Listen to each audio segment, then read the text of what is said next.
آئیے آج آپ کو سکتے کے بارے میں بتاتے ہیں کہ سکتہ کیا ہوتا ہے اور اس کو کیسے ادا کیا جاتا ہے۔ کچھ لوگ اس کو پڑھنے میں بہت زیادہ غلطی کرتے ہیں، تو آج آپ کو بتاتے ہیں کہ اس کو کیسے ادا کیا جائے گا۔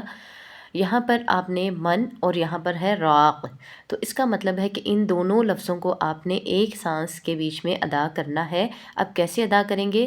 ایسے من راق، من کہہ کے آپ نے خاموش ہونا ہے اور پھر کہنا ہے راق، مطلب ایک سانس کے اندر آپ نے 2 ورڈز پڑھنے ہیں اور سانس کو ٹوٹنے نہیں دینا، صرف آواز بند ہونی چاہیے، سانس نہیں رکنی چاہیے آپ کی، سانس آپ کی کنٹینیو رہے گی، آواز آپ کی بند ہوگی اور اسی سانس میں آپ نے رک کر دوبارہ یہ لفظ ادا کرنا ہے، جیسے ہم اب آپ کو پڑھ کے بتاتے ہیں۔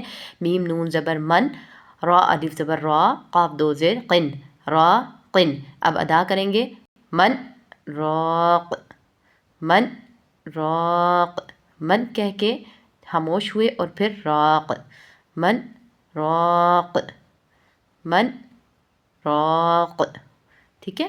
اور جب قن کہیں گے تو من راقن، مطلب اس میں درمیان میں آپ نے 1-2 سیکنڈ کا گیپ خاموشی کا دینا ہے، تب آپ نے دوسرا لفظ پڑھنا ہے، لیکن یاد رکھیے کہ آپ نے سانس کو ٹوٹنے نہیں دینا، ایک ہی سانس میں آپ نے دونوں ورڈز پڑھنے ہیں، تب وہ ہوگا سکتہ۔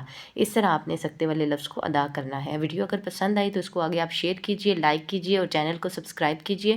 فل ویڈیو جو ہے وہ آپ کو ہمارے چینل سے ملے گی۔ اس سبق کو خوب اچھی طرح سے سمجھ لیجئے۔ جزاک اللہ، اللہ حافظ۔